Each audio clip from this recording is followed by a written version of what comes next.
Charter County 911, what's the location of your emergency?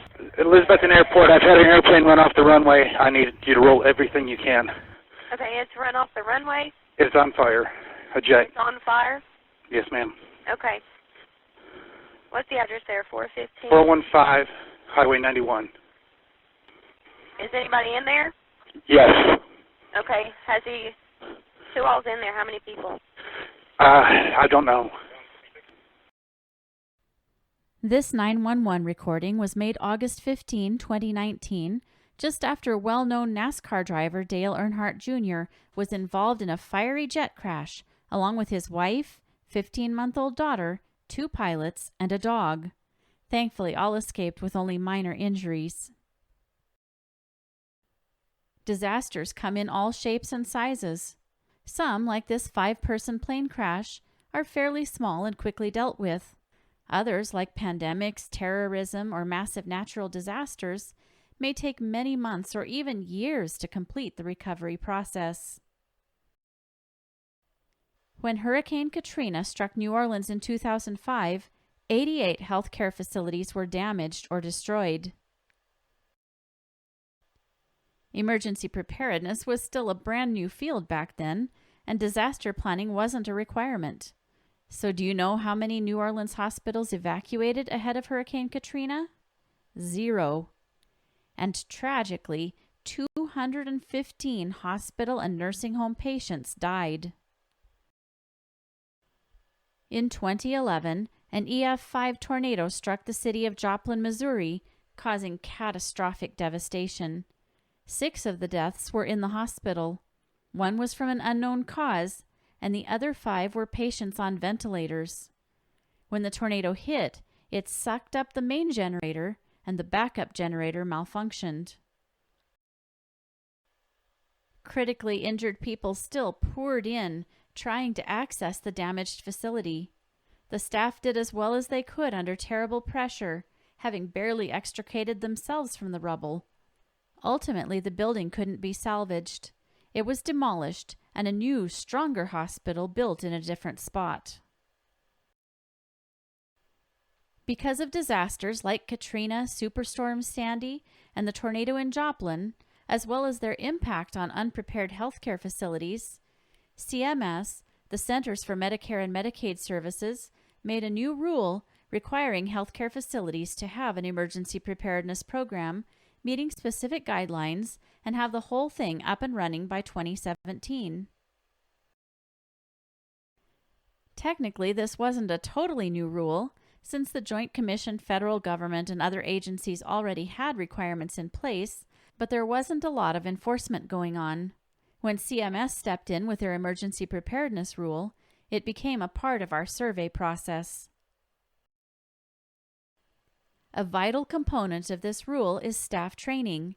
So when we participate in fun, exciting, mandatory trainings like this one, or those amazing fire drills where we all go deaf, the mass casualty trainings with the sheriff and all the rest, we're working together to make everyone safer and making sure the hospital gets money so we can get paid. It's the best of both worlds.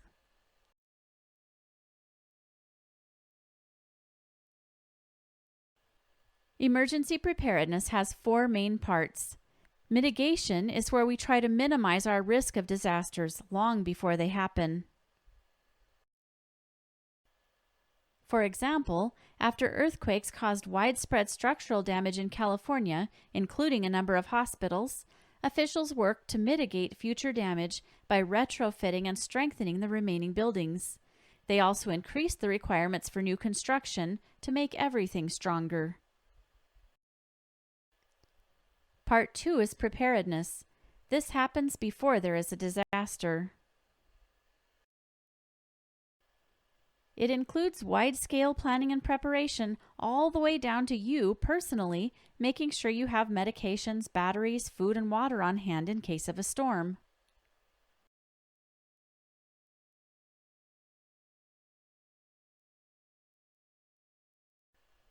Part 3 is response. This is when you implement your emergency plan during the actual emergency. You know what to do, because you've already planned and prepared. You're trained and ready for almost anything.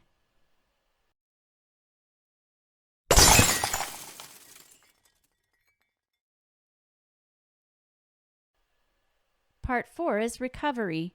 As soon as possible after a disaster, we all want life to get back to normal. We also want to look at what went well during our response and what growth opportunities took place. We then take those lessons with us as we return to Part 1, mitigation. When there aren't any disasters to keep us on our toes, we still go through the same process. We plan and prepare, practice, run a drill, and then use the information to change and refine our plans. And the cycle just keeps going. On March 28, 2021, Sheridan Memorial Hospital was scheduled to be involved in a multi-agency drill involving the County Sheriff, Plentywood Fire Department, EMS, and the hospital. There were top-secret meetings, hush-hush arrangements, lots of whispering, and finally, 2 days in advance, the date of the exercise was released to the participating agencies. Even with that announcement, there were still plenty of surprised people. I mean, who schedules a massive exercise for the pre-dawn hours of Palm Sunday? Plentywood, that's who.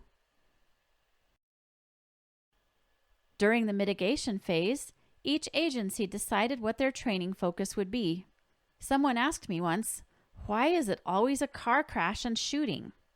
That's a great question. The sheriff's department needs regular practice for dealing with an armed suspect.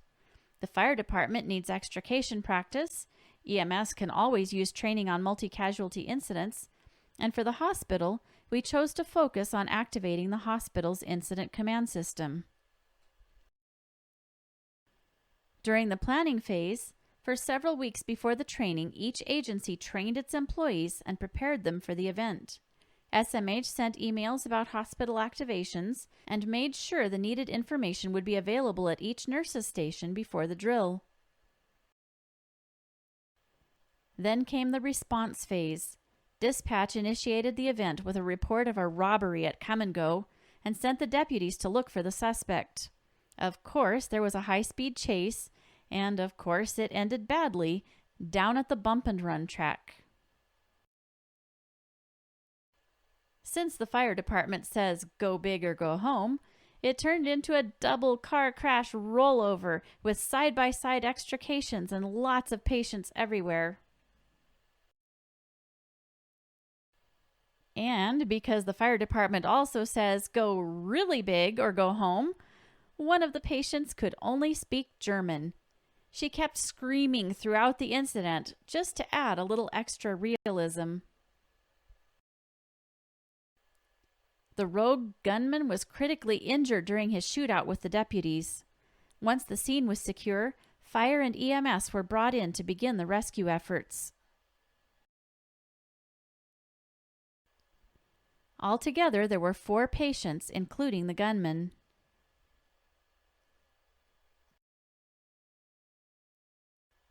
Sadly, a passenger in one of the vehicles was deceased upon impact. That left 3 patients in need of triage and transport. Meanwhile, back at the hospital, our internal incident command was activated properly, and Kathy Tangadal stepped in as the IC, or incident commander.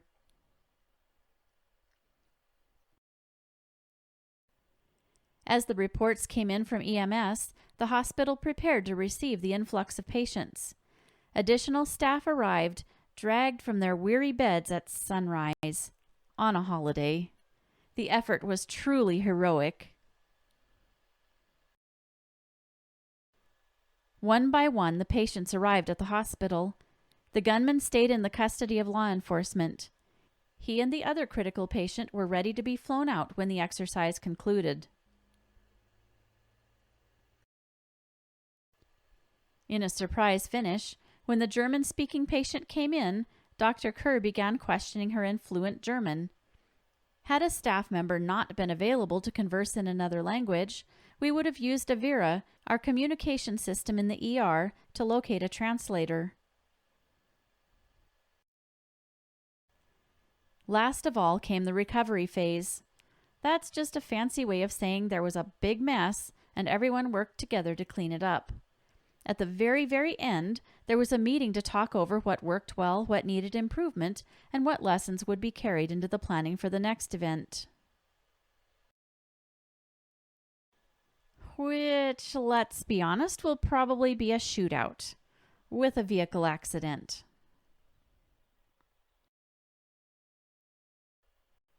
Before we wrap up our training, let's review a few safety tips. First, fire alarms. When the fire alarm goes off, the unit clerk for the hospital or the nursing home will announce the fire alarm and the location. Look on the map or the zone card in your area to see which zone you're in. Remember to be aware of which zones are above or below you too. If the alarm is in your zone, or above or below it, you need to evacuate. Ask your supervisor ahead of time where to meet once you're outside. If it's safe to do so, you may assist patients or staff members to evacuate with you. If the alarm is not in your zone and there are no other hazards such as smoke, remain where you are. Check to be sure all doors are closed and that the fire doors shut automatically. Report any problems to maintenance. Some areas, such as the hospital, nursing home, or clinic, will have additional steps, such as shutting off oxygen or marking doors. If the alarm is for zones 17 or 23, that means that somewhere, who knows where, a sprinkler has gone off. When that happens, every single department needs to check their entire area to make sure their sprinklers aren't going off and flooding everything. For more information, ask your supervisor or the Emergency Preparedness Coordinator.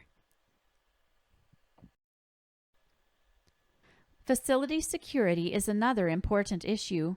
We can all work together to increase safety. Make a habit of staying aware of your surroundings. Do you recognize each person you see? If you see someone you don't know or someone in an area they don't normally belong, politely ask if you can help them find anything. Don't ever just send a patient or guest to another part of the facility. Walk with them and escort them. If someone appears agitated or has a weapon, don't attempt to confront them. Back away, exit the building, or hide with your phone silenced and call 911. Notify the nurses station if it's safe to do so. Cooperate with all instructions from law enforcement once they arrive.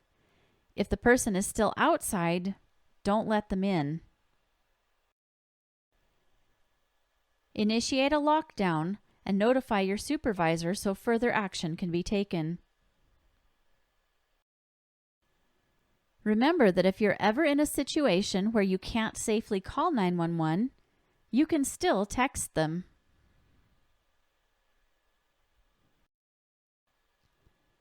Evacuation. A number of emergencies, such as fire, storms, or flooding, can mean that some patients and staff need to evacuate. If it's safer in another part of the facility, a full evacuation may not be needed. For example, in the case of severe thunderstorm or tornado warnings, patients and staff may be instructed to move out of rooms with exterior windows.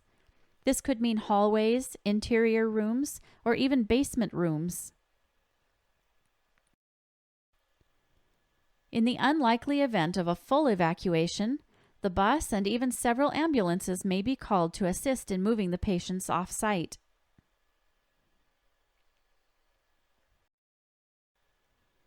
Our main evacuation location is the Plentywood School.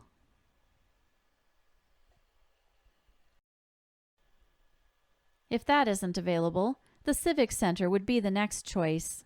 Hospital Incident Command will work together to see if any further transfers need to take place. Each department is different, so ask your supervisor where you should gather outside if there is an evacuation. No matter which job you have day to day, you may be asked to assist in moving patients. Ambulatory patients should be moved first, then those in wheelchairs. Last will be bedbound patients. They may be moved right in their beds or dragged on sheets, blankets, or other sled-like items. If EMS has arrived, actual sleds may even be available. As soon as it's safe, patients and staff will return to the hospital.